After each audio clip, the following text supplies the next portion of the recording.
வணக்கம் மக்களே, இந்த வீடியோ நம்ம என்ன பார்க்க போறோம்னா 12th சிபிஎஸ்சி ப்ராபபிலிட்டி ரிலேட்டடான கொஸ்டின்ஸ் தான் சால்வ் பண்ணிட்டு வந்திருக்கோம். அதுலேயும் ஆர்டி சர்மாவில் உள்ள கொஸ்டின்ஸ் தான் சால்வ் பண்ணி வந்திருக்கோம். இது ஒரு என்சிஆர்டி கொஸ்டின் தான். ஏன்னா ஆர்டி சர்மாவை பொறுத்த வரைக்கும் 25.16 உள்ள பேஜில் எக்ஸாம்பிள் 17 தான் சால்வ் பண்ண போகிறோம். நம்ம சேனலை ஃபஸ்ட் டைம் பார்க்க வந்திருக்கீங்கன்னா மறக்காமல் சப்ஸ்கிரைப் பண்ணிட்டு பாருங்க மக்களே, ஓகேங்களா? ஏன்னா அடுத்தடுத்த வீடியோ உங்களை வந்து டக்குன்னு வந்து சேரும். இப்போ கொஸ்டின் என்ன கொடுத்துருக்காங்க பார்க்கலாமா? 2 integers are selected at random from the integer 1 to 11. எனக்கு 2 இன்டீஜர் நான் செலக்ட் பண்ண போகிறேன். எதுலேருந்து, எந்த இன்டீஜருக்குள்ளே இருந்து?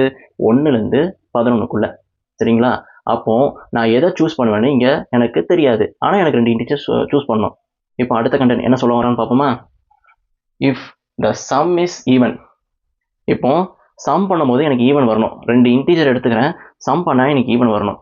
ஸோ இதுக்கான அர்த்தத்தை முதல்ல எழுதிடுவோம். என்னென்னா, சம் பண்ணும்போது ஈவன் வருதுன்னா உங்களுக்கு ஏற்கனவே தெரியும். ஈவன் சொல்கிறது வந்து எதை சொல்ல வரேன்னா, ஒன்று அடிஷனும் இல்லை சப்ராக்ஷனும். இங்கே 2 விதம் இருக்குது மேத்தமெட்டிக்ஸில், ஓகேங்களா? அப்போது சம் பண்ணும்போது உங்களுக்கு ஈவன் வரணும். லைக் பாசிபிள் வேஸ் வந்து 2 வே. என்ன வே? ஆடு ப்ளஸ் ஆடு உங்களுக்கு ஈவனாக இருந்திருக்கும், ஓகேங்களா? அடுத்தது even plus even is obviously even.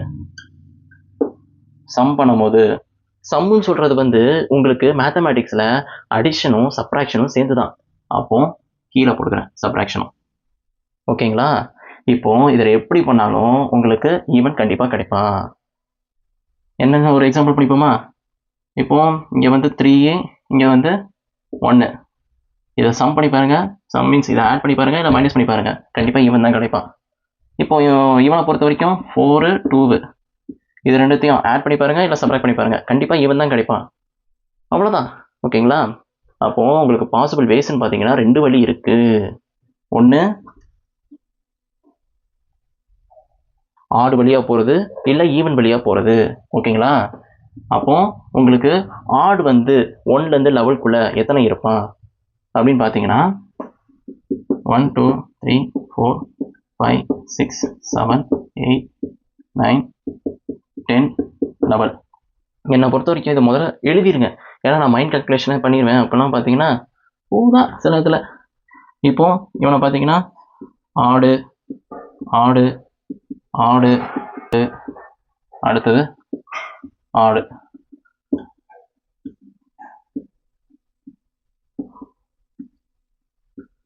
ஓகேங்களா? டோட்டலாக ஆடு எத்தனை வருது?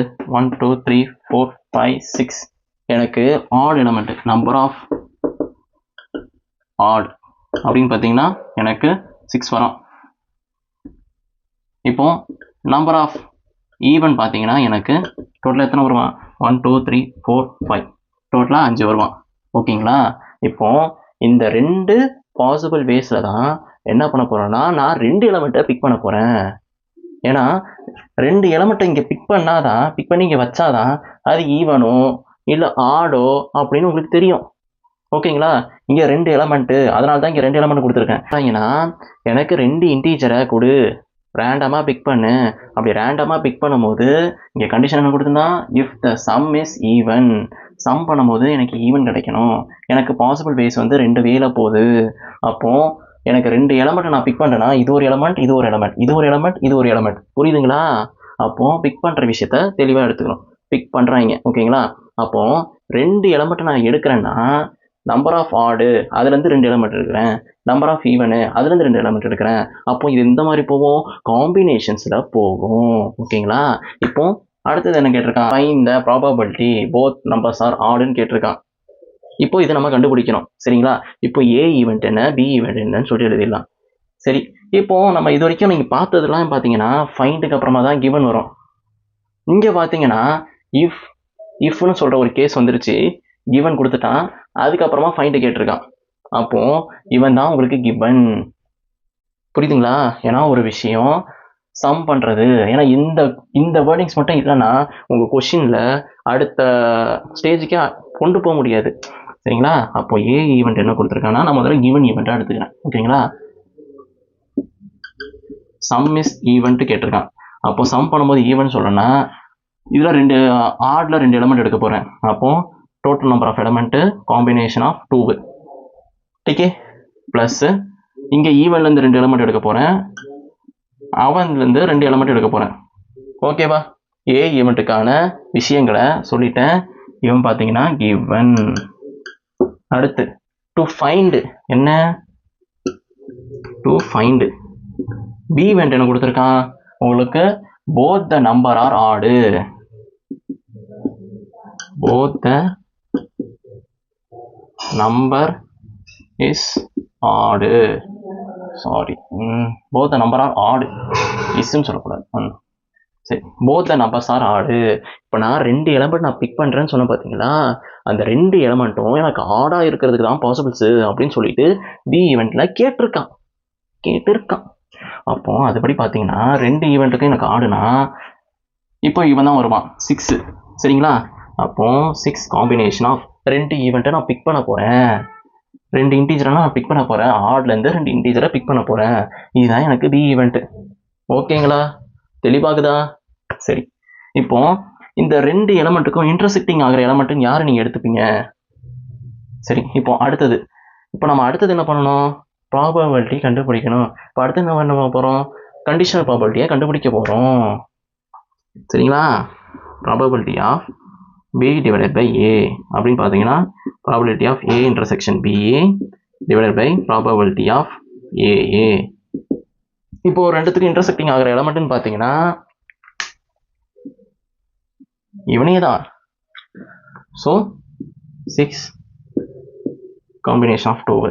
இப்போ ப்ராபபிலிட்டி ஆஃப் ஏ பார்த்தீங்கன்னா உங்களுக்கு இது ரெண்டுத்தையும் சம் பண்ணி எழுதுவீங்க.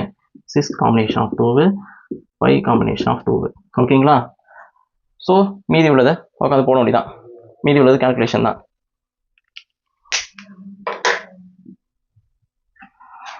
ஸோ இதுபடி பார்த்தீங்கன்னா உங்களுக்கு 6 5 1 2 6 5 1 2 ப்ளஸ் 5 4 1 2. ஸோ கேன்சல் பண்ணுவோம். 3a. ஸோ இதுபடி பார்த்தீங்கன்னா 15 டிவைடட் பை இங்கே பார்த்தீங்கன்னா உங்களுக்கு 15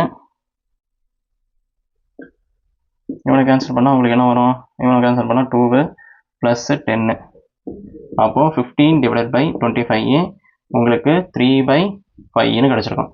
இதுதான் உங்களோட ஃபைனல் அவுட்புட்டாக இருக்கும். ஓகேங்களா? தெளிவாயிட்டுங்களா? இந்த கொஷின் உங்களுக்கு தெளிவாக புரிஞ்சிங்களா? அப்படி கொஷின் தெளிவாக புரிஞ்சிச்சுன்னா அந்த லைக் பட்டன் மட்டும் தட்டி விடுங்க மக்களே. ஏன்னா உங்களுக்கு புரிஞ்சிச்சுன்னு எனக்கு தெரியணும்ல. சரி, நெக்ஸ்ட் கொஷினில் சந்திப்போம்.